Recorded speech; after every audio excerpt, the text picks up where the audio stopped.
Hello friends, பரங்கிக்காவை நீட்டமாக cut பண்ணி வச்சுருக்கேன். ஒரு கடாயில் எண்ணெய் விட்டுட்டு கடுகு, உளுத்தம்பருப்பு, காஞ்ச மிளகா, கருவேப்பிலை போட்டுட்டு அது பொரிஞ்சோன்னே கட் பண்ணி வச்சுருக்கிற பரங்கிக்காவையும் அது கூடவே போட்டுக்கலாம்.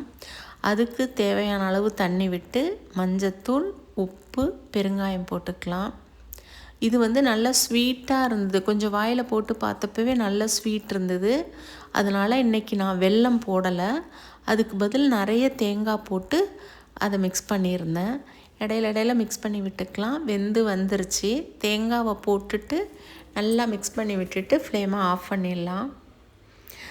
இந்த பொரியல் சாம்பார் சாதம், ரசம், புளிக்குழம்பு, சாதத்தில் பிசைஞ்சு சாப்பிட்றதுக்கும் இது ரொம்ப நல்லாயிருக்கும். இன்னொரு பாத்திரத்தில் எண்ணெய் விட்டுட்டு கடுகு, உளுத்தம்பருப்பு கொஞ்சமாக போட்டிருந்தேன்.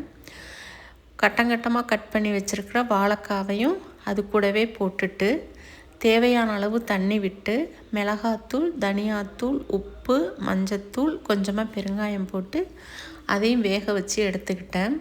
இது வறுவல் மாதிரி கொஞ்சம் ட்ரையாக பண்ணிக்கிட்டேன். அன்றைக்கி வெறும் பருப்பு தான் வச்சுருந்தேன்.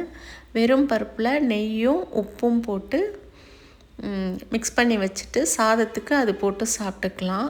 அந்த பருப்பு வேக வச்ச தண்ணியில் வெங்காயமும் பூண்டும் போட்ட ரசம் வச்சுருந்தேன். இடையில சாதமும் வச்சுட்டேன். வாழைக்காவும் ரெடி ஆயிடுச்சு.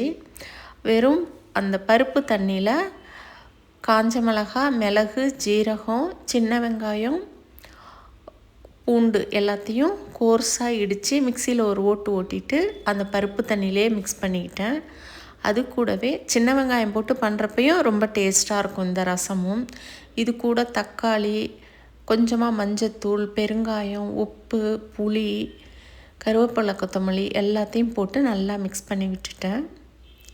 நல்லா மிக்ஸ் பண்ணி விட்டுட்டு எப்போதும் போல் கடுகு,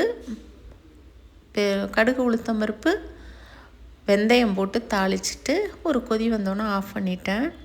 அன்னைக்கு எங்களுக்கு லஞ்ச் பிளேட் இது தான். கொஞ்சமாக வெந்தயம் போட்டால் அந்த ரசத்துக்கு வாசனையாக இருக்குது. அதனால் எப்போயுமே வெந்தயம் போட்டு தான் தாளிக்கிறது. வெறும் வெந்தயம் போட்டும் தாளிக்கலாம், கடுகு, உளுத்தம்பருப்பு போடாமல். அன்னைக்கு லஞ்ச் பிளேட் இது தான். தேங்க்யூ. தேங்க்ஸ் ஃபார் வாட்சிங்.